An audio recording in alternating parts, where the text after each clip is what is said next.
Hey, boys, you start off showing the folks the goods. What's going on, man? We back with another episode, man. Another week. Man. Uh, man, what's going on, Steve? What's up with you? What's up, my boy? Can you hear me? Yeah, man, I can hear you I don't know why loud and I was clear, having boy. some technical difficulty, man, trying to shift and move late. What's up, Well, my boy? What you got going on? 18 mics back there. Something better work. Something better All shake. right, I don't know what's going on, bro. This is actually the old man. I actually brought this on here to retire it officially. You know what I mean? I Oh wanted to man, tell it goodbye and tell it thank you, and I appreciate everything you done for me in my first year of doing podcasting and toe to toe. This is officially the last show for the Gold Mic. So yeah, we are retiring the Gold Mic. That is the purpose of the Gold oh Mic, man. so we can go ahead and retire that thing, get her out of there. Oh man, And look at more you. now, I got my new chick. You know what I mean? I got my new girl right here. This podcast 3000, Mike. You Look, know what I man. mean? So We're gonna do it for the mic, man.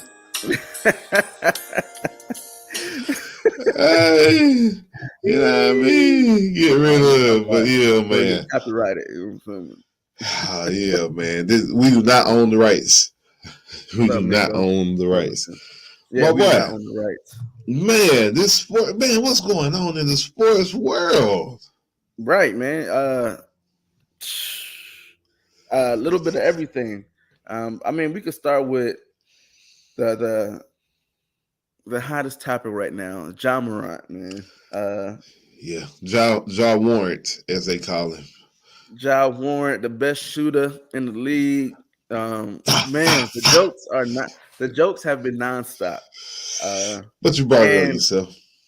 yeah, my wife was telling me, um, what I'm saying, what's going on with Ja Morant and all that. And she was like, oh, why they keep picking on that boy? I'm like, it ain't the fact that he just had the gun, but it's like the fact how he had it and what he was doing. That's the part that's like, come on, bro. Like, come on, man. Was he 12?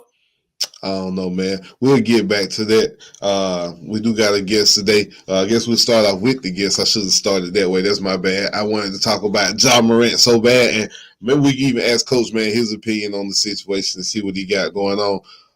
Let's go ahead and bring him in. Coach, what's going on, man? How you doing? I'm great, man. How y'all doing, fellas? We're Ah, doing doing good, good, man. doing good. Thank you for coming on this morning. We appreciate you joining us. All good, man. My pleasure. I apologize about last week, man, but I'm here now, so let's do it. Yes, sir. Yes, sir. No problem. No problem. So look, starting off, man. Congratulations on the gig. Everybody, let y'all know he is the new coach of the McEachern High School Yes, sir. in Georgia. Very popular, very well known program around the nation. How does it feel to be back in Atlanta? Man, I'm blessed. I'm excited to be back in the city that I love. I was here for a long time previously, and so to have the opportunity to come back to a place I'm familiar with at a program like McEachern, man, was a great opportunity. So I'm excited about what's to come. All right, my bad. I ain't got the questions pulled up. KB, my fault. That's so, my bad. That's my bad, so coach. are Now you you good? good? So how does it feel coming back to McEachern compared to from when you left Westlake? Folks don't know you were at Westlake for years, state Hmm. championships. Like the resume is long. Yeah. The resume is long. So how does it feel? How's this different? After coming back. It's obviously. I mean, I've been out of the high school game for a couple of years, so things move fast, things change, as the world kind of evolved post COVID, and so recruiting's changed a lot, things of that nature, and so I kind of got to get reacclimated to that. But when I was at Westlake and then I was at Griffin after Westlake, I always looked at McEachern as a place that's really really special and really really unique. And I said if the job ever came open, like I would try to pursue it and see if I could get it. And if you know anything about McEachern, man, it's the facilities are Yes, sir. amazing. Yes. They have a history and tradition of winning. They never won a state championship, but they've gotten close. And then they put a lot of players in school, and then they have almost unlimited resources here in terms of what we can do for the program, what we can do for the players, in terms of nutrition, travel, things of that nature. And so it's a really unique setup, and it was a great opportunity. Gotcha. Coach, what initially made you want to start coaching or made you want to actually get into coaching? Yeah, so I knew I always wanted to do something like in sports. After I got done playing at UCF, I kind of was trying to figure out what I wanted to do with life, right? And so it was two things. I got my degree in criminal justice, and then so I wanted to, explore possibly a career in law enforcement. And while I was going through that process, one of my buddies that I played with actually hit me up about, coming out to help him out at a local high school and at coaching. And so when I, went out there, I just kind of fell in love with it, and it took off really, really fast for me. And I knew like I wanted to do something in the athletics arena, specifically football, because that was my area of expertise, right? And so I know what the game did for me in terms of giving me an opportunity to get a college degree. I met a lot of lifelong friends, traveled a lot of places because of the game of football. And so I knew that I wanted to give those experiences back to, guys behind me and kind of, lift as I climb, so to speak. And that's why I kind of got into coaching. Okay, cool. Now, what are some of the coaches that you looked up to when you started coaching, like when you first got into it? Yeah, so the guy that I actually played for has played a big influence in my coaching philosophy and style, which is George O'Leary. He was very, very tough to play for, and at the time it wasn't always fun. But looking back at that experience as an adult, I pull a lot of things from what he taught us in terms of structure, organization, accountability, and I incorporated those things into my own personal life, and it's allowed me to have success. And so I kind of built my programs based on those core values and principles as well. And so George O'Leary influenced me a lot. The next guy would probably be Ray Bonner, who I work for at Cedar Grove High School. He's a legendary high school coach here in Atlanta. Yes, sir. He kind of got the foundation started at Cedar Grove, and then it kind of took off from there. And so I was on staff with him, Jimmy Smith, who's a running backs coach at Arkansas. Miguel Patrick is the D-line coach at UAB now. Perry Parks is the wide receiver coach at Coastal Carolina. So we had like a ton of like all-star young coaches, and we all kind of cut our teeth in the profession there. And Ray B taught us a lot, man, like just how to deal with kids, build relationships, because he let us run practice, but he just came down and kind of had those relationships with the kids, and they all loved him, kind of like an OG, you know what I'm saying? And so, I got you. yeah, like that he's one of my definite mentors. And I learned a lot from, Coach Napier being at Florida, man, like very organized, detailed, structured, very intentional, very patient and intentional about how he moves and goes about things. And so, I'm definitely going to take some stuff I learned there with me here. Gotcha. What do you think the biggest difference will be, Coach, between coaching in college and coaching in high school? It's a lot of difference, besides the obvious, of course, you're dealing with a lot of TV, media personnel. I know McEachern, like you said, has a lot of resources. I actually have a best friend that live in the neighborhood right beside the school. So I'm up there all the time, man. I'm very familiar with the campuses and been to a lot of y'all games. What do you think the biggest difference will be or adjustment will be for you yourself? I think, being that I started as a high school coach, for me, man, it's kind of like riding a bike. You kind of never forget how to do it, right? Gotcha. But I'm going to be better this go-round because of what I learned on the next level. And I think where I bring value to a high school program is that I've actually sat on the other side of the deal. You know what I'm saying? Being in college, I know the kind of conversations they're having inside those rooms when it comes to recruiting, what they're looking for specifically in terms of, dimensions on kids and things of that nature. So I could kind of guide my kids through, that process and let them know, this is BS, don't go to this, go to that, and kind of help them better find a fit, right? And then obviously, for me, I think in college you have a lot of time to kind of sit there and just really dissect, play schematically, things of that nature, and game plan. Whereas in high school, you kind of got to balance a few other things as well. So that'll be a small adjustment for me, but nothing that I can't handle because the infrastructure here is really, really good. And the administration allows me to kind of, be free and do what I need to do to get the program right. So I think I'll be, a lot better this go around because of what I learned on the next level. That's dope. Now this is a curveball question, Steve, so I apologize. But I was just wondering, how did like, how did the Florida thing even? Oh hell, here we go. But I ain't gonna keep it Florida. I ain't gonna mess with Steve today. You know what I'm saying? That was But just playing. no, how did that opportunity even present itself? Yeah, so college football, man, is kind of like all about who you know, like, and or who knows Gotcha. you, right? And that's how they hire, man. Like, believe it or not, it's sometimes not even based off your ability or what you can do. It has to do with, what kind of value do you bring to the table in recruiting, and basically who knows you, right? So, I met Coach Napier back in 2015 when he was a receiver coach at Alabama. And so he was recruiting. I had 3 Army All-Americans on my team. Trayvon Mullen plays for the Ravens now. Benjamin Victor, who ended up going to Ohio State, who was the kid he was recruiting. He was a receiver.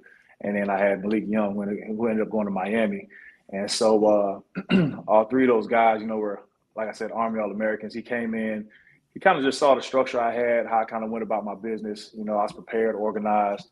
I ran my practices pretty smooth, and he just kind of kept up with me. A lot of college coaches, I met through that recruiting, deal over the years, being a high school guy and having a lot of highly rated kids. And so, he just followed me. And so when I got to UCF, I was there for a year with Gus, and then he got to Florida. He needed a guy that had connections in both Atlanta and South Florida, and then he had a D-line opportunity open, and he asked me if I wanted to join him, and I said absolutely. That's cool. I always wondered, like, when folks make that jump, from high school to college, it's like, how does that even happen? So thank you for giving us that insight. Now, what's more fulfilling, if you can choose one, getting a kid from high school to college, or getting a guy from college ready for the NFL? Yeah, definitely getting a kid from high school to college is more rewarding to me, because that will change the entire trajectory of his life and maybe even his Yep. family's life, right? Getting a college degree, opening him up to those experiences. I can just think about one guy in particular. My very first kid, as a head coach, that I helped get a scholarship. He was my only signee that year, my first year. His name is Lucas Irons. He went to Liberty University, and he was a kid that was at-risk kid. He went to a bunch of alternative schools for his first 3 years. He got kicked out of his first high school, and his last year he came to me at Coconut Creek. And Coconut Creek was kind of like almost like a halfway house, so to speak, for kids that are at risk, man. Like when they I get got kicked you. out of their school, they go to alternative school, and then they bring them back in the system through Coconut Creek. So when he Okay. came to us, he hadn't played ball since his freshman year, and it was like JV, right? And so he came to us. He played varsity for 1 year. Obviously, his last year, he was our starting linebacker. Had an unbelievable season, and I kept telling him, like, he didn't have any offers because he wasn't going to no camps and things of that nature in the summertime. And I told him, man, I'm gonna help you. I'm gonna get you there. I'm gonna get you there. Just keep doing what you're supposed to do. Get your grades. I was staying on top of him about his grades because he was kind of like lax in that area. Long story short, he ended up going to Liberty on a full ride. Right, had a good career towards ACLs last year, but he ended up graduating, and now he's in medical sales, making 6 figures. You know what I'm saying? Bought his first house at 27 years old, Oh, and word. That's what's up. yeah, Yeah, he's the that's first. He's the first college graduate in his immediate family, and so like that changed his whole life, just going to school. Right? NFL is cool. It's not for long though. That's what it stands for, NFL. Right? Getting that yeah. college degree, getting a kid to that next level, and getting him out of his environment where he's not necessarily always surrounded by the most positive people. That'll help him more than getting to the NFL. Gotcha.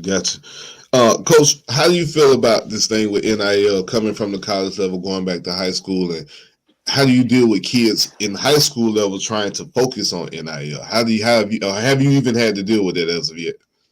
Not yet. I think NIL, man, it's kind of got screwed up because the intention of it was to allow college kids to monetize off their name, image, and likeness, right? But Yep. now it's kind of being perverted where kids are leveraging it and only strictly concerned about it in the recruiting process. So they're making mistakes and going to places just for the money instead of going for where they actually fit, where they're going to be coached up and actually get a good experience, right? Because you can look at schools like, for example, the A&Ms of the world, like Texas A&M. They had a top recruiting class, but Yeah. like a third, 3/4 of their recruiting class left in a They year. You left. know what I'm Yep. saying? So they went and got a bag for a year, or maybe they didn't even get it, right? And now they're gone. And now you're kind of all over the place. You're in the portal, you might get picked up, you might not. So I think, NIL in its original form and what it's intended to be is good. But when you start trying to leverage it, in terms of recruiting and even against your own team, right? Letting people know like, hey, man, if you don't give me this kind of money, I'm gonna get in the portal. Now it's kind of like you throwing a fly in the ointment that's kind of hard to remove. Yeah, Right. yeah, Yeah. yeah. And so how do you feel as far as NIL being available to high school kids? Like we're seeing states make it like Florida, Texas, California, Texas, I think Louisiana has it now. Yeah, Like you're starting to Texas. see more yeah, Texas. You're starting to see more to where these kids in high school now can get NIL and seeing how, like you just said, it's perverted now. So it's just not, the kid going to a Jeep yeah. commercial. It's the parents, it's the recruiting, it's everything. Yeah, the parents. The funny thing, it's always the parents, man. The parents going they make it real complicated sometimes, Yeah, but it's a slippery slope, man. I don't know. I don't have the answer. I wish I did. Like, in terms of it coming down into the high schools, like it's probably only a matter of time before it comes here in Georgia, and yep, you're just gonna have to adjust and adapt, man. I think anytime you involve money, it muddies the waters. You know what I'm saying? And so, um, I don't know what the answer is. It's tough. It takes away, I think, from the pureness and authenticity of what team sports is about. But I yep. get it though. If you have a popular kid Yeah. like the kid Juju Lewis at Carrollton that can monetize and again change his entire family's life by signing an NIL deal, I can't be against that. Like, you know what I'm saying? He earned that. Yeah. And so I think, you just got to continue to create value within your program as a head coach and make it attractive for where kids want to be there and enjoy their experience while they're with you. Gotcha. Now, Coach, I had McEachern. I'm here in Georgia. I follow high school football. I'm in Stockbridge, Okay. so I'm following heavy. McEachern was 4-6 last year. Mm-hmm. What do you guys do to turn that around this year, in your opinion? Have you had a chance to look at the film yet and say this is kind of what I've seen and what I want to implement? How do you guys get back to the playoffs? I think, man, at the end of the day, man, McEachern, these kids got pride. Just being here for 2 weeks, they want to work. They want to be better. I think the key is establishing relationships and building rapport with the players, the community, the parents, so that everybody's bought in to the mission at hand, right? And so when you get that buy-in, they're going to work and do exactly what you ask them to do, And so Yep. I don't think it'll be a hard flip. I think the biggest piece is just repairing the relationships in the community, being visible, making sure that our young players are being, staying with us within the program. And then, just teaching our kids ball, simplifying the game, both offensively, defensively, so they can play fast and physical and Mm-hmm. be who they are. And so after that, man, I think everything will take care of itself. I do think we have enough to be a playoff team. I think we have enough to compete for the region, and then once you get in the playoffs, anything can happen. That's correct. Now you say reason. Funny you mentioned that. I was going to ask you this too. Right. Now you guys are in that new 7A that they created back in 2016, but now they're getting rid of it in the end of 2024. Have you guys been told already where you're going to go as far as relocating, region There's wise, or? Yeah, there's projections that I've seen, but obviously nothing is going to be official. They're not going to release that for a while, so I really don't know. I've seen, like I said, projections, but that's just hearsay right now. Gotcha. Okay, but they are getting rid of it in 2024. That is correct. That's what I've been told. Yeah. Okay. All right. So what do you say? The last year they were 2-3 at home. For Mm-hmm. McEachern, I've been to McEachern games. Steve's been to McEachern games. I actually got the referee of McEachern game, which is nuts. So talk about the home field advantage of a McEachern. I know a lot of guys that went to McEachern, a lot of alumni, and they proud of having that M on their chest. Man, how do you plan on using that alumni base and just that community to kind of get that excitement back into the McEachern stands? I think making those guys know that they always welcome to come back, man. Like I know how I feel when I go back to UCF and they let me get sideline access, and you know what I'm saying. Like I still highlight the players and things of that nature, and just again reconnecting with those cats, letting them know they always welcome to come here. This is their program, right? Like McEachern was here before me; it's gonna be here long after me. So them guys, had literally laid blood, sweat, and tears into the program. They invested in it, and they're always welcome to come back and be a part of it. talk to the team if they want to. You know what I'm saying? I always make time for the alumni to feel a part of what we got going on here, because at the end of the day, they'll forever be McEachern. Coaches change, but you are who you are when you graduate from a place, and so I respect that, and just continue to build those relationships so they know that they're welcome. Yes. Now, Coach, as a new coach coming into a new program, like I said, you've been there for 2 weeks. Last year, you guys ended on a 3-game slide. Like, how do you get them to get rid of that, or get past that, or get that taste out of their mouth to move on to a new season? Preseason workouts are about to start for you guys now, of course. Off-season workouts, rather. What's your approach when you're coming in as a new coach to kind of change the culture for your team? Yeah. I mean, last year is last year. Like, that's done and over with. We have nothing to do with that. We moving forward. You know what I'm saying? And so you come in and you immediately establish new norms and expectations. You kind of lay the vision out, which I've done, last week, and kind of tell them, like, okay, this is where we want to go, and then this is how we're going to get there. You kind of give them the answer to the test, right? So you put it in front of them, and then once you make a plan, you work the plan. You know what I'm saying?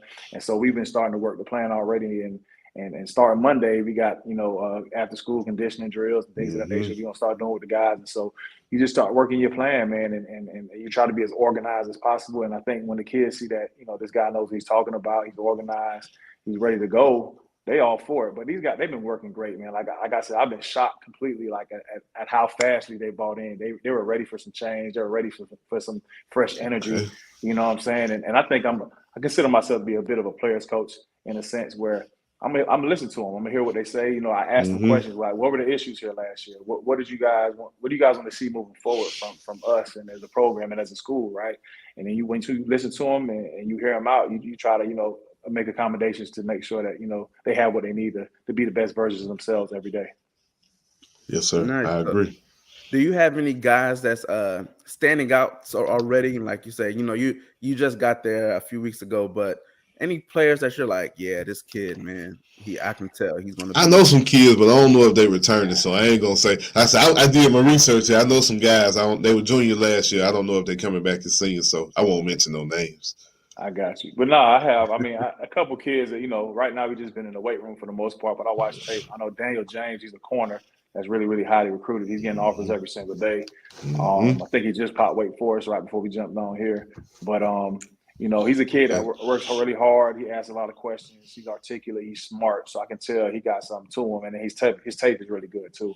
RJ Eccles would be another kid. He's a two-way player. That's the one. That's the one that I seen all over. You got your wide receiver there, I believe, and cornerback. Corner too, safety. Yeah, he's quarterback. So yeah. So we'll see. But he's been working good.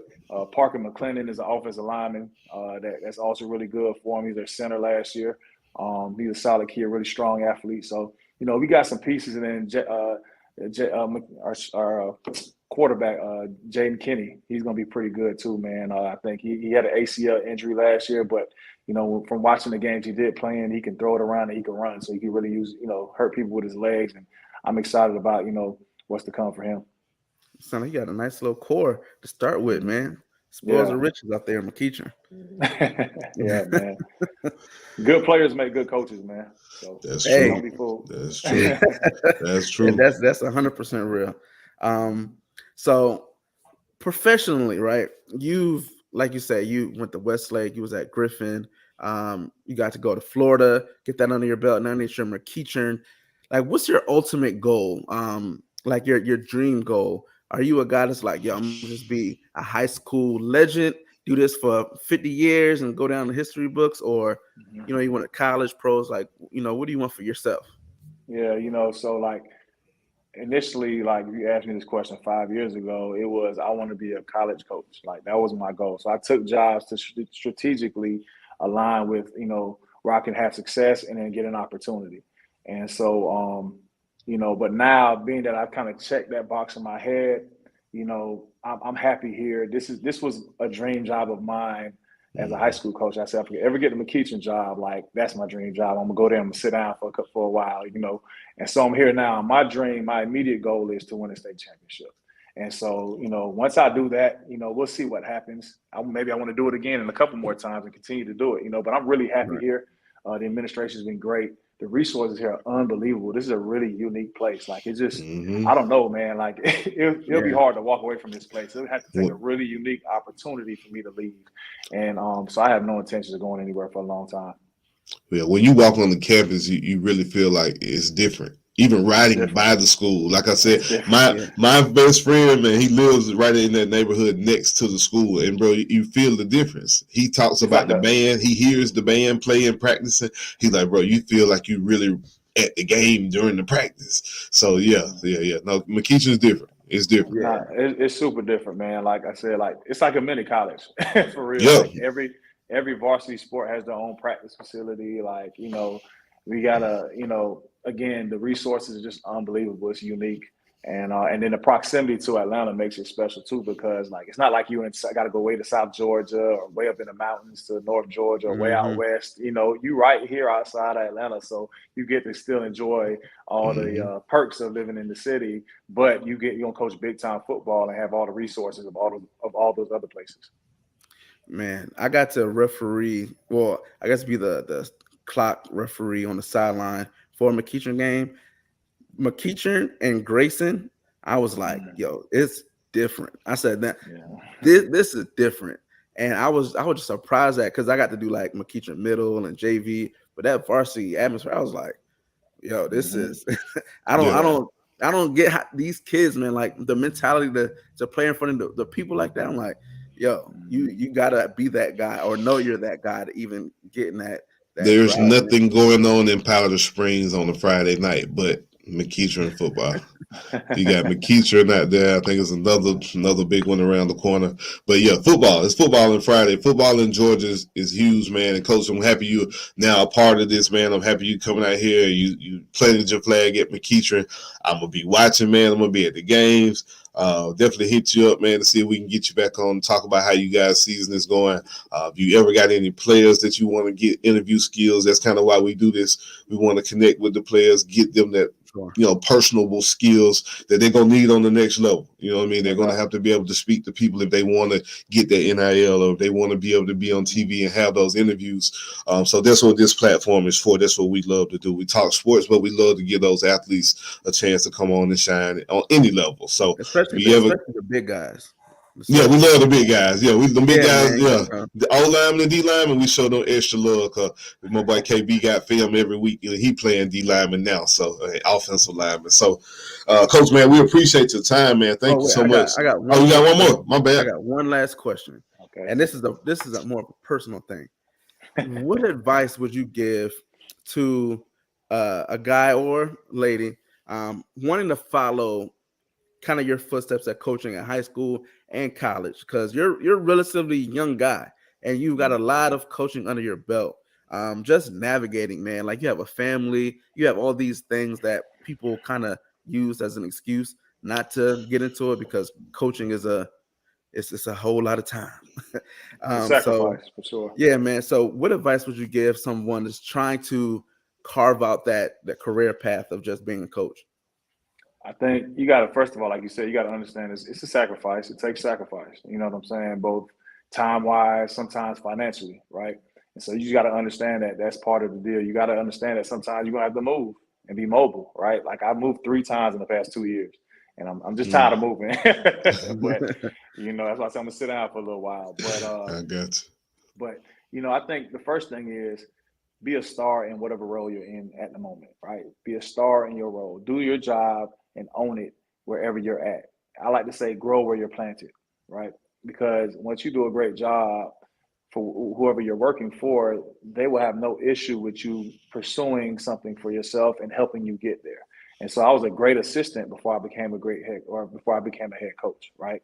And so I took pride in, my unit, my D line, and then I took pride in being a coordinator. And then obviously I take pride in being a head coach. And I always made sure I presented myself and understood that everything and anyone you meet, it's always an interview. You know what I'm saying? Because I Mm, never knew Coach Napier would be the head coach at the University of Florida, 7 years later after I met him. And so because he met me and I was organized, prepared, and I understood that, I stuck in his brain. And when he got opportunity to hire me, he did at SEC school. And so, I think understanding that piece and then just understanding the sacrifices that you're going to have to take and make to aspire to whatever level it is you want to be at. You'll be able to navigate a whole lot better that way. And so, that would be my advice: just grow where you're planted, be organized, professional, dependable, and then when you do make a move, make sure you make a strategic move to align with your goals and your visions for success.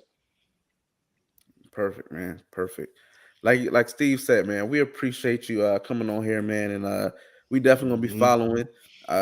Look, we got a couple schools in Georgia got to follow Griffin, Yeah, touchdown yeah. Tony. You got touched the quarterback from Griffin. How long ago were you at Griffin, Coach? I was there from 19 to 21. 2020. Yeah, I was So there for you 2 may years. know. So you may know Tony, the quarterback. I coached his brother Prince. Like, I had Tony too. Tony was a Yep. freshman when I was Yeah, there. we had Tony on the Yep. show. We had Tony Yeah, on you the did. show. Yeah. Yeah. Yes, sir. Yeah, that's Yeah. my guy. That's my guy. Yeah, we had Bryce Lovett, Florida. We had him before. Mhm. I think he had just got the offer. The offer. And he came on. Okay. So, Yeah, he's gonna be a good yeah. one. Yeah, he was funny, man. But yeah, man, we're gonna keep in touch, man. And I know Steve, he's in the city. I'm in Texas. But I know he's gonna make his presence known if he goes to a McEachern game. I'm going. Anytime, I'm there. man. I'm there, Yeah. Coach. Pull I'm there. up, man. We got you. Cool. All right. Again, Coach, we appreciate it, man. We're gonna take a quick timeout, quick commercial break, and we'll be back. And again, Coach, we appreciate your time this morning. All love, fellas. Appreciate y'all. Thank you. All right. Oh, there you go. Look, I said quick commercial, and I ain't even got a commercial cue. My bad.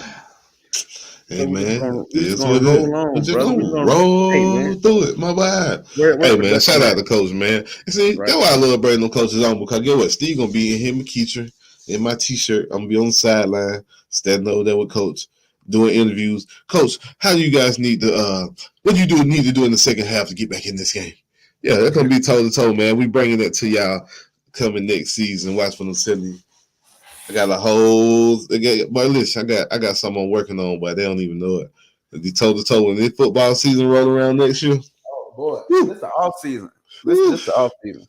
So yeah, man, shout out to Coach, man, and oh yeah, this joint. But yeah, man. So let's get back into the Ja Morant, man. Ja Morant and this gun.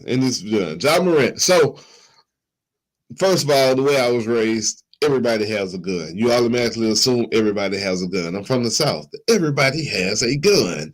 There were guns in my house when I grew up. Guns in my grandmama's house. Everybody had at least a shotgun or something. You know what I mean? If you're from the South, guns don't really you don't have a problem with guns. Now, what I got a problem with is showing the gun. You're only supposed to show it if you're about to use it. So when Ja Morant is brandishing a firearm, yeah, I think he should. He deserved the 2 games. I think he should. Yeah, that's a valid suspension, bro. Now, am I as appalled as everybody that he even has a gun? No, because I feel like if you're a $200 million guy, people are gonna be after you. You're gonna have to hire security. But even with then, I still got my own gun on me too. I got my 5.2. What if my security go down taking somebody down? This one go down taking somebody else down. And now I'm running by myself with no gun? Are you crazy? But give me one of them guns. Give me one of them pistols too. If somebody John Wick your security, ain't give nothing me one of them pistols too. I don't care. I'd rather be caught with it than caught without it. Y'all crazy, bro. I get that mindset. No, my boy. I get that mindset of black man rolling around Atlanta, right? I don't get that mindset. Yeah, now that's different. Millionaire basketball player, completely different. Now I'm not traveling I'm not traveling to another state with the gun. I'm just talking about me strictly being here in Atlanta. If I was a millionaire basketball player at home, if I'm at home, even if I'm not from Atlanta, I could be from Tulsa, Oklahoma. I'm still gonna carry a gun in my hometown if I'm there visiting, if I'm out. If I'm a millionaire, bro, even if I have security, I still want a pistol. Give me a little one. Just let me have one on me. Now, that's the thing. When you get certain resources in your life, right? there's certain things that have to be done, have to be made. These guys keep entourage and all that, right? So at the end of the day, Ja Morant, you have your armed security. Like if you're out and about, you know what I'm saying? You have security with you, your family, blah, blah, blah. When you're not with on some official stuff and you just rolling, I understand having one in your whip. I understand having it in your car. Nothing wrong with that. But if you're going somewhere, yo, let your homeboy or two be I the got one. you. You know what I'm saying? But but the One of issue them guns isn't is even. mine though. I'm telling you now. As soon as something pop out, hand me that gun. Give me my gun. Give my I gun. get Give my that. He gun. can have Give my two just gun. to Give be my like, gun. yeah, Yep. Give my that's gun. fine. Give He my can have gun. There two you just to be go. one. But There you go. you keep somebody on payroll as security, that's just your homeboy. You know I what I'm got saying? To you. be like, look, if something happened when we go to this club or whatever, y'all there, we good. That you know is going down for you regardless. Even if they weren't hired, they would still do the same. However, Ja Morant wasn't pulled over with the joint. He wasn't in a scuffle and it fell out or he pulled it on somebody.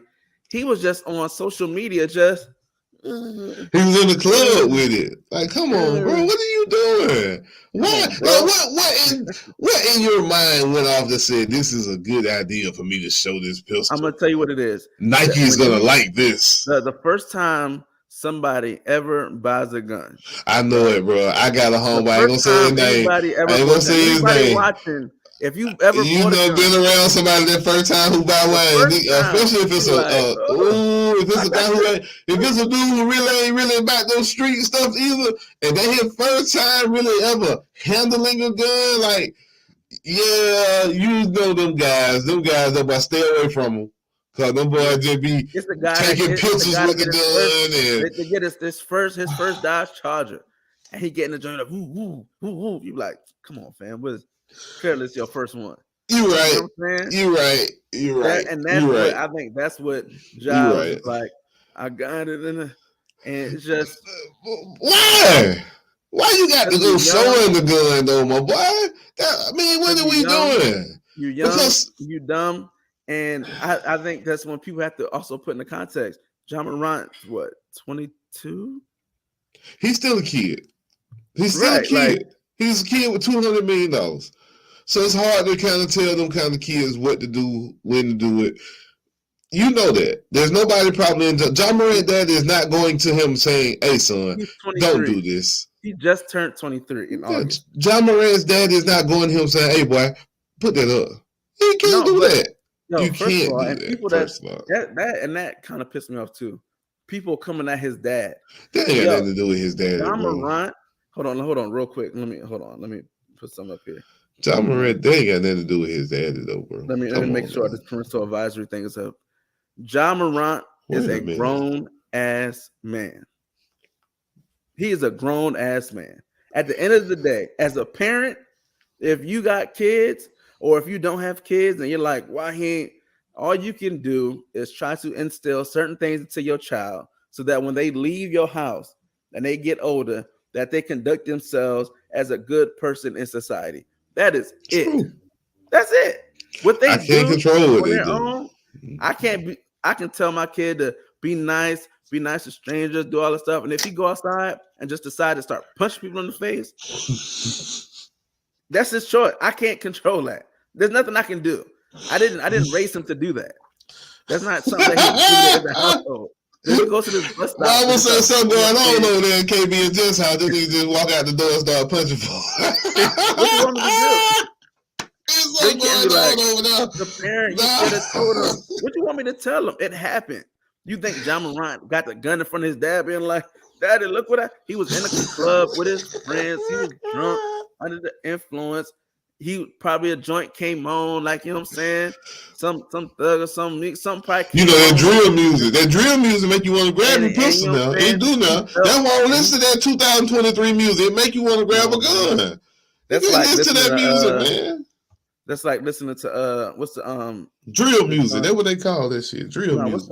what's the joint that what Diamond Goody the up in the club shaking my dreads. Oh You yeah, remember that? yeah, yeah. You Oh know when yeah. that Knuck joint if you came buck. on, Knuck if you buck. Oh Knuck if you yeah. buck, head Yeah. buster. You knew that was at the end of the night. You like, Yeah, they all right, played that. man. You knew lights about to come on. Yeah, it's You about to know, be a you're like, fight. all right, ain't Yeah. nobody about to try nothing tonight. Let me keep your head on a swivel. That joint Man, play listen. all night. Imagine that all night.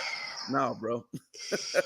But Nah. I have a cousin D. He used to get kicked out the skating ring every time that song came on. Cause Big Boy about to go in there throwing bowls and throwing hit and start hitting folks. And you'll see him getting escorted on out the team club every time it came on, Always man. won, man. And Always Josh, won, bro. and Josh surrounded. He protected. It's kind of like when it's like when Drake talked tough. Like I don't expect Drake to come and smack me with a gun, but his friends might. But I don't expect Drake to do it. That's what That's the thing Charleston with White be Ja Morant. saying. That's what Charleston White be talking about these guys. Charleston White be telling y'all, these guys ain't tough now. They friends. They might have some dumb cousins back there that might do Yeah. something stupid. But they ain't, Yeah, man. So I think it's just luckily nothing happened. Nothing came from it. The NBA had to do something because it was made public. I think, the media, But I think no. having fun After with it. that Gilbert Arenas situation, if y'all know who Gilbert Arenas is, Yeah. after that Gilbert Arenas situation, different. they actually said that you can't have a firearm on NBA premises, on team premises. That means the bus, the plane, the facility. Yeah. So they were like, "Hey, bro, you're in Denver, Colorado. You went from Memphis, Tennessee, to Denver, Colorado. How do you have this firearm? Did you take it on the plane?" Because if you did, that's 50 games automatically. Yeah. So that's what they're like. Well, how you get this gun, Ja Morant, in Colorado at this club? Because you ain't went and bought no gun in Colorado because you're not a resident. Like when somebody had it, and I just at the end Oh, so of the they day, brought man, it on the plane. So somebody got a problem with TSA somewhere. That's all I'm saying. it's definitely one of them things where it's like, man, it was stupid. I don't mind the jokes and stuff like funny, but don't crucify the kid as if he went and was shooting. I'm glad Nike pulled it on Nike didn't. somebody. Nike didn't go to start talking about pulling deals. Right. I think after Kanye, I think these big companies have learned. Y'all better thank Kanye because a lot of people call Kanye crazy, but I think y'all better be thanking Kanye because these big companies ain't pulling these deals. They don't have to think about that. Nike pulled Kyrie, so they'll do it. They got enough. That was around the same time. But you see now, I believe Nike gonna eventually have to go back to Kyrie. You're gonna have to go back. I think Nike. I don't think Kyrie will go back. But just like Adidas and Yeezy, I believe that once they see that those profits, it take about 6 months to a year to see your profit range. Once you see your profit margins have dropped, I mean, that'll make any company change their mind. So, I mean, you got to know your value, man. Kanye didn't bend, he didn't fold. He walked up out that thing, and now they come back and rework the deal because they got a whole bunch of shoes they can't sell. And we ain't buying no Yeezy without the logo, so you can throw them in the trash. Right. I would. I don't care. But but yeah, man, and leave his daddy alone, man. Like he a grown man. Yeah, man. Ja did his own thing. In the club with him. He sits courtside and cheer on his son. Hey, but hold on. Speaking about parents and parenting and athletes, let's talk about Lamar Jackson and his mama being his agent and how I think that is hindering Lamar Jackson getting paid. Yeah, man. Let's talk about it. Lamar Jackson, is he the first quarterback to be blackballed in free agency in his prime after MVP season? Is he? I don't know if he's being blackballed, but I think they probably. You don't have anyone to filter these conversations between you and the employer, the team. So whereas the agent would be sitting there having a conversation with them, saying, "Yeah, we want this and that because Lamar has done this and this," they would be coming back and saying, "Well, Lamar is not really the most accurate. Lamar is not really this. He ain't been healthy." You hearing this firsthand, whereas an agent probably would filter the information because he wants his player and his team to have a good relationship because they make the money for the agent. Lamar is looking at this thing like, "Hey, it's just me and you. What's up? What you gonna do for me? This is what I want from you." There is no filter. And I feel like that's a problem because you need somebody to lie to you. I'm sorry. Sometimes you need somebody to lie to you. And that's what your agent is for. Your agent is there to lie to both sides. That's what you pay him for. He's paid to get the most out of your situation. And I think Lamar Jackson is missing that in these negotiations. That's just my opinion, my boy. So my opinion, Lamar's contract issues are solely based on him having no leverage in the situation. At the end of the day, he has zero leverage. But he ain't got no None. agent to tell him He that. can't. But I mean, even if he had an agent, at the end of the day, They can at least tell him like, bro, this is a big deal. We got to take this. Ain't the nobody only else thing gonna do this. right, He don't know that now. He don't the know only that. thing you can do in Lamar Jackson to force anything is just I'm not gonna sign the free agency thing. I'm gonna just sit out. But when they make Hell that no. non-exempt, like the Hell more no.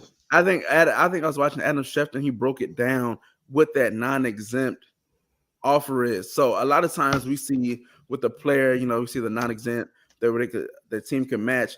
It's not made a big deal. You're just like a tight end, wide receiver. You know what I'm saying? You might be 40 mil, 50 at the most. Something not nothing crazy. I didn't know that when the team submits an offer sheet, that money counts against their cap. That money sits on their cap until the team has the opportunity to match the offer or decline it. So that whole time, that money just sitting on your book. So you putting that money just in, what I'm saying, in escrow, just chilling. Now the issue with that is Lamar is trying to get north of 250 guaranteed. So a team has to do that. So that's pretty much how I explained it. Whereas the team that wants Lamar has to do all the legwork. They have to work out the deal. They have to put the money on their books. They have to do everything. And then the Ravens could be like, y'all got it. And give me them picks or we'll match it. Because they could easily match it and just be like, all right, yeah, cool. That's fine. We'll do that. And that's the issue. They say that it's not so much teams don't want him. It's they don't want to have the money on their books before free agency and Crazy. giving up those picks without knowing, like, you know what I'm saying? Like, it's just a lot of convoluted issues. And the Ravens kind of they did him dirty with that. I think this one, like they did him dirty. And this is the business aspect. And this is why when players sit out, I don't be mad. When guys be like, yo, I'm not playing on this contract, I don't be mad because NFL teams have leverages and things put into place like this to where now you're handicapping the guy that would, if he didn't have this non-exempt, he probably would have a trade with Atlanta. He probably would have something in place to go somewhere with the 49ers or something like that. But I feel like so many teams that need a quarterback right now. Like, it's crazy that they're not going to get this dude, bro. I don't care how you want to say it. I don't care nothing about the contract. I don't care nothing about the guaranteed money. It's so many teams, Atlanta included, right now, that could use a quarterback going into their prime, former MVP, led the league in touchdowns. Bro, what are we talking about? It's got to be collusion, bro. These owners are doing this purposely. All this is a ploy. Bro, it doesn't make any sense that teams have not went and got this dude, bro. You don't let a starting quarterback. We've seen teams give up hella picks to get their starting quarterback, bro, just to go get the guy that they think is the guy. And you're telling me that a guy proven, in a situation like Atlanta where they're desperately starving for a winning season and a winning situation, you don't go and get that. You were about to break your neck to get Deshaun Watson. Yeah. Now you don't want to go get Lamar? So right, what? Get and just offer Lamar the same thing, just add 10 mil on there. Exactly, my bro. What are we talking about? Like, I don't think Lamar is like, yo, I want. I think the NFL has all got together and said that we are not giving Lamar what he wants. Yeah. I think Cleveland owner went rogue last time. They probably ain't even called his ass this time. Jeff Lewis. Like, they probably ain't even call him. You ain't got nothing to do with this conversation. You stay over there. Everybody else, look, this is how we doing this. Because there's no way you're not going giving up that. But the Browns went rogue last time. I think not necessarily it went rogue, but they started it and they're like, ho. No. Because you prove these unproven guys. Like Daniel Jones just got 40 mil for 4 years. For 3-4 years. 40 mil a season. What? For what? For nothing. For nothing. But it's just a chance. We're like, yo, I don't want to have to rebuild at the quarterback position. So let me just stick with the headache I know and pay him 40 mil a year because he had the team had a good year last year. Yeah. Daniel Jones was about to be out the league a year ago. And now he getting $40 million. $40 Yeah. million.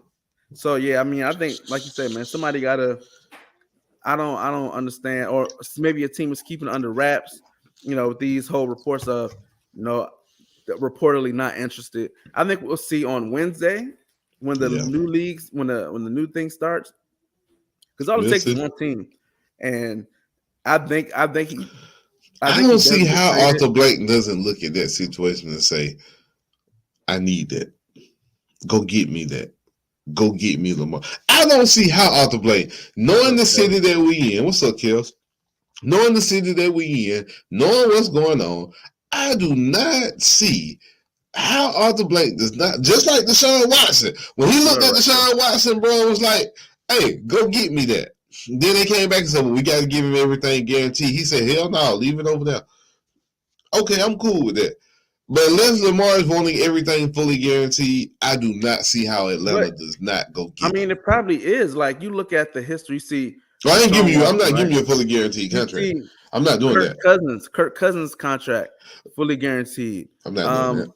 You have a lot of teams with this fully guaranteed. That's just the way it's going. Like, a lot of positions have been fully. They'll be like, all right, yeah, give me the signing bonus of $30 million, and then every year after that, you can pay me $5 million fully guaranteed. So that's that. You know what I'm saying? That's what's going on, man. I'm not doing that with Lamar. I'm not doing it. It's going to be very interesting to see what happens, because things starting to shake. Like, we see this Browns trade happen. Good God Almighty! What you talking about? The Panthers. The Panthers gave up a future. I hope they draft Anthony Richardson at 1. Please, God. Please, Lord. Please let them draft Anthony Richardson. I hope he was at that combine and he just blew them away so much that 40 time that he ran, the fastest ever for a quarterback, the best high jump he ever had for a quarterback he recorded ever. Please let the Panthers take Anthony Richardson. I am praying that's what they moved up to do. No, man, I hope not. And man. Not Bryce Young. Any player, any quarterback that's getting drafted by the Carolina Panthers is set up to fail. If they traded your best wide receiver, why you gonna draft a quarterback and trade away the best wide receiver they got? Not only did you trade away your best receiver, you trade away your first round pick of this year, your second round pick of this year, next year's first, and next year's second, and DJ Moore. Fam, they were at what, 9? Yeah. The Bears are still and they got Claypool from last. Don't forget they got Claypool they picked up. The Bears should have a decent offense. If Justin Fields can't do it this time. Nah, they better that the receivers, it's not necessarily just the receivers. They have to rebuild that, and they better get some linemen to block. So now you move back to number 9. You can get you can get the tackle from Georgia. You can get the tackle from Ohio State. Osiris. Or you can move back from 9, or you can move back from 9 to like 14. 12 or 14, and pick up another pick and get 2 or 3 linemen. Be like the Eagles next year. Be like the Eagles this year. Have all them picks and be competitive at the same time. So, we'll see. He said, Nah, I don't want him being picked at the Panthers. Nah, this one the Colts. Yes, take him number 1 overall for the Panthers. Yes. Yes, sir. Please. It makes perfect sense. The swamp is not far from North Carolina. He'll have the perfect fan base. You know how many Gator fans would flock over the Do it. I feel bad. I really want them to do that. Quarterback. I feel bad for any quarterback. Even if Tyler Van Duke was up there, I feel bad for any quarterback that gets drafted. Tyler Van Dyke. Sorry. Any quarterback that gets drafted in that situation, your first 2 picks of this year, next year, and DJ Moore, your number 1 wide receiver, fam. Who do they have left? Say he better than Anthony Richardson. That might be debatable. Anybody that completed 53% of their passes in college is not my. I don't want him. again, I've You said it gonna bring him multiple over here to be what Jalen Hurts was 2 years ago. Now, can he evolve from that? Maybe. The right quarterback coach? the Maybe. right system. The Panthers ain't it, and Oh, well, he ain't even I the hope best they quarterback. try. If he went to Atlanta, he might be able to work out. Honestly, he He might ain't be even able the best to. quarterback on their roster. Get out There of here. you go. But yeah, man, I just don't feel. I feel bad for any for. I guarantee every quarterback that's in this draft, C.J. Stroud, Young, Anthony Richardson, even Will Levis, they saw that trade and was like, damn.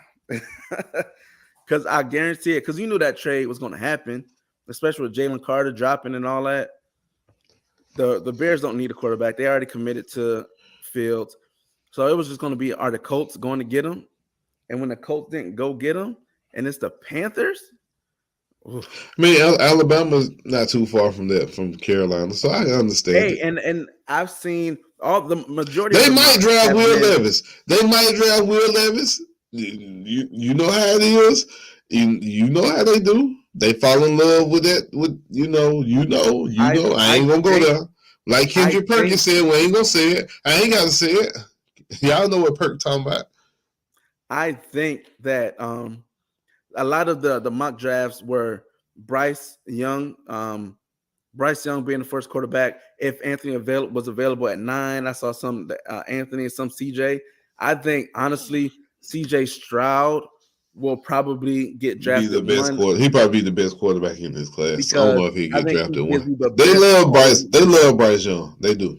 They love Bryce Young, but him being 5'9", 5'10", They and say he all, can't be in and we that got to talk six about that even, too. bro. All of the Alabama guys are like 3 inches smaller than Georgia taking them all. They ain't the same, than bro. what It they ain't the said same. on their every Yeah, Will Anderson Alabama came in person, at like 6 feet flat, 6'1" or something like all that. of Well, them he's like supposed to be 2 or 3 6'4", inches, 6'5", ain't he? 2 or 3 inches taller in Bama numbers, and then they get to the combine and they just shrink 2 or 3 inches. We'll talk That's about that another day, inflating those butts because Nolan, they did it. Nolan Smith should be the first linebacker off the board, not Will Anderson. But anywho, moving on. But no, I think CJ Stroud. I think CJ Stroud has the running ability that you need in the NFL. He can run enough, and I think he has the accuracy to be successful in the NFL, and he has the arm strength. So I think he probably is the best overall QB available. But if your offense is predicated on the run, like if you're the Colts and you want a Jalen Hurts type, I'm going to run it 5-7 times a game with my quarterback design runs. Yes, Anthony Richardson is your guy. If you're a guy that's like, I want my quarterback to be a magician back there because our O-line's kind of bad, like the Texans, I need you to work magic. I understand Bryce Young. You know what I'm saying? I understand certain fits. If you're I need a pocket QB, I need somebody who's going to make good decisions, and we can work on other things, then Will Levis might be your guy. I really think his best fit, and I think for the Panthers, the best fit for them would be C.J. Stroud. I think the Texans, like I said, would be Bryce. The Colts, I think, would be AR. Will Levis, I don't know where he goes because I think he's not that great. I think Will Levis drops, honestly, and I think one of these guys that's under him, like somebody like a Wyoming or one of those guys that's like sitting there that most people don't know about, I think he may slide up before Will Levis. That's just my opinion. But yeah, man, the Panthers, man, I would not want to go there at all, at all. Nope. They got a decent defense, but that's about it. They got a few good players. They got some good DBs, Now and they they talking about have the Panthers Trent may want Burns, to trade back. huh? Now they talking about the Panthers may want to trade down. For real, that just broke. Yep. Yeah, because you probably sat back and was like, did you see that movie Draft Day? Yeah. Remember he traded away them three first round picks and was like, oh damn. I think that's the thing. It's like, yo, you trade it, and then you be like, well, or you That's agree to a stupid. trade. Technically, the trade can't go through till Wednesday, but it's so public that they can't go through with it. It's But about I now can the see Panthers them. say they're open to trading down one spot because they have two quarterbacks. They have two prospects that they want, so they can trade back the two But why? Why would the number 2 team want to trade him? That's why you don't want to be a Panther, bro. You just gave up 4 picks and DJ Moore to a team. What do you think is about? Nobody's going to pay you that much to move up to number 1. No. Because I'm like, bro, you're nuts. I'll give you 2 firsts and a special teams guy. Why you go up to 1 looking to trade back? You should have just stayed at 8 and went up and got your guy when he was on the board. Like, I mean, maybe maybe they feel like maybe certain teams weren't moving. Like the Texans weren't going to move, but you can move up to take the Falcon spot. You can trade up. I'm sure there's teams that would have been open to it, but you go get number 1, and then you're like, man, I think we messed up here. Yeah, bro. That what it sound like. Panthers, no go, boy. Them boys about to be bad for a very long time. You give away your whole future with a hope to trade back. And they like, oh, you getting a discount. That's ugly, my boy. Ugly as hell. Ooh. That's it, man. Oh, man. Good show today, my boy. Indeed, man. Indeed.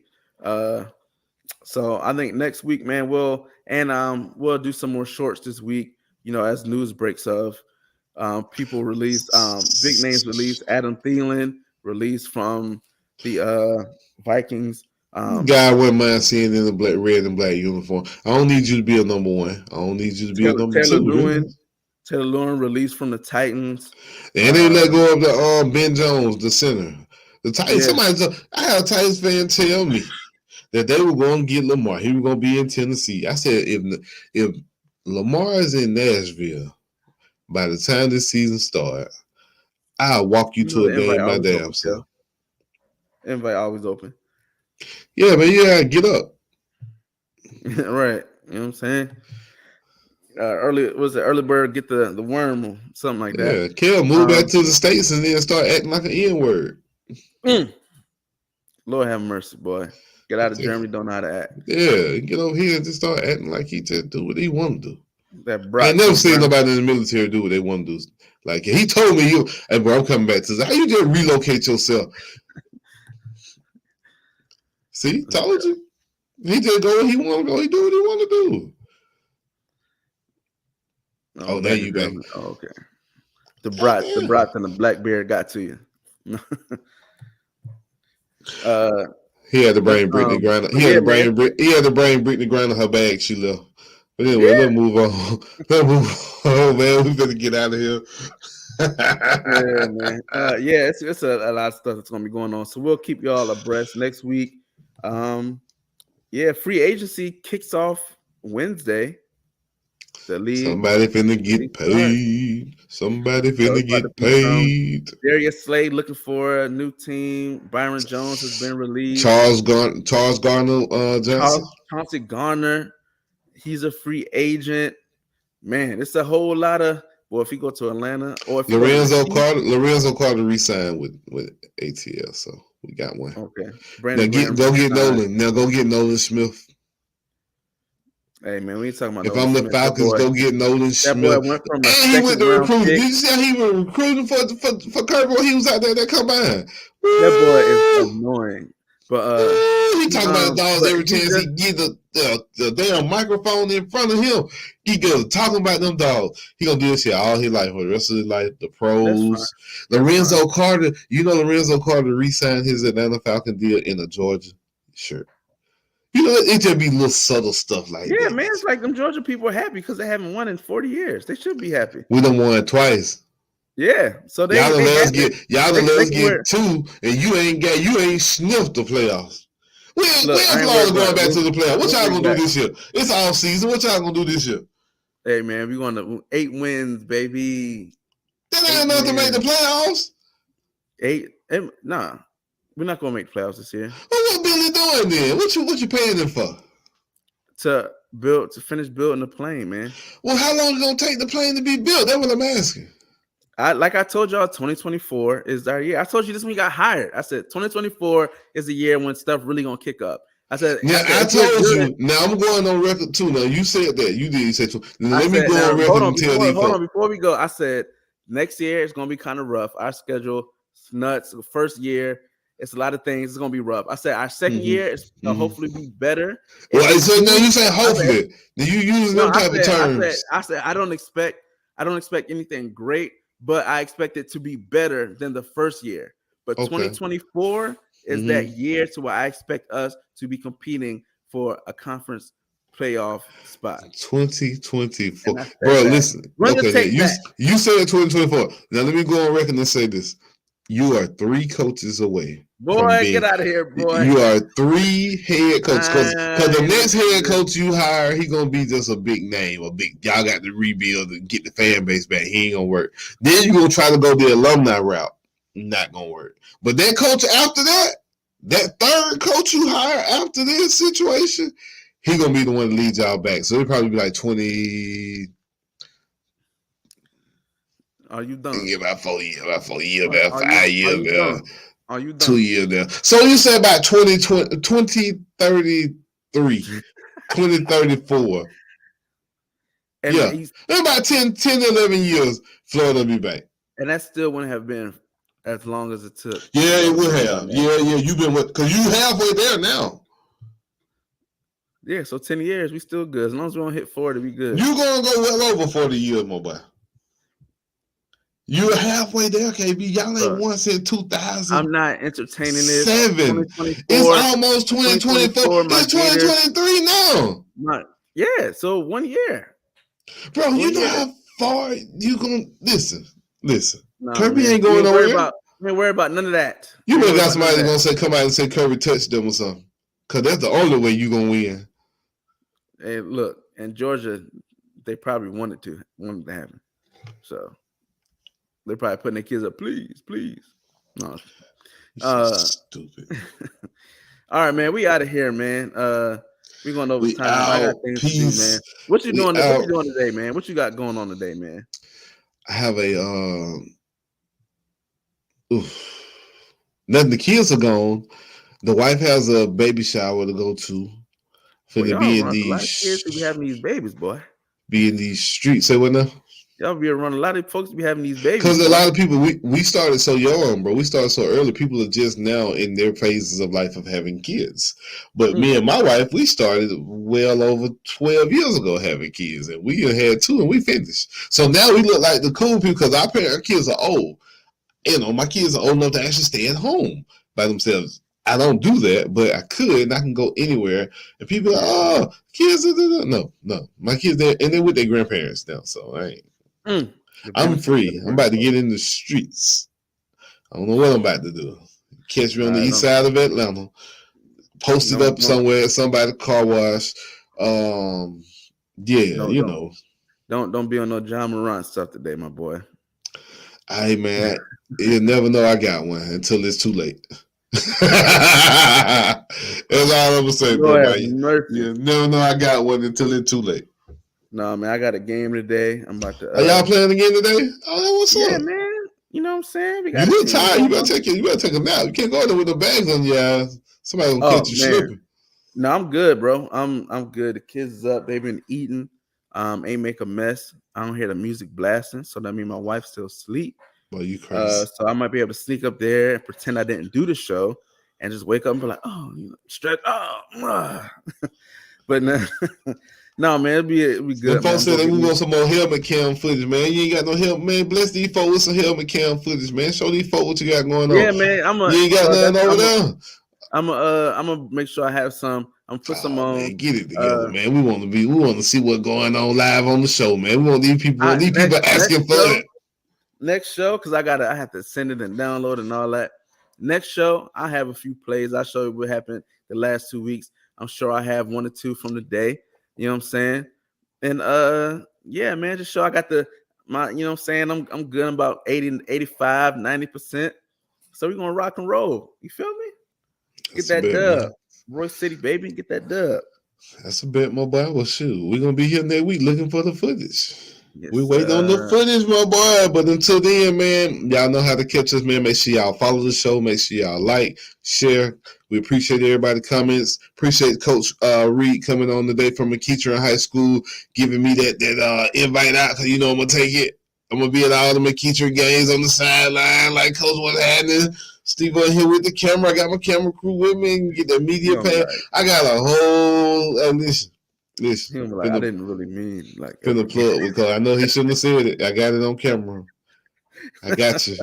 I got you. I showed the film to where the AD at. Give me my pass. Coach said this.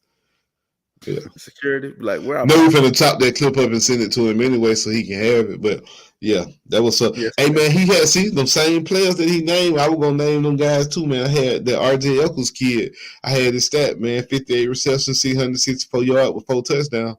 He was doing his thing last year now. On a bad year, so yeah, man. On a bad year. That was up, man. Hopefully McEachern goes up and they open that pipeline. I hope we ain't got no curse. Because, Griffin had a bad year after we talked to them. Then McEachern turn around and have a bad year. We're going to have to stop talking to these folks, bro. Get that bad juju out of here. Put some birds of sage around this thing. Bless it. All right, man. We out of here, man. We'll catch y'all next time. Ladies and kids, see y'all next time. Peace.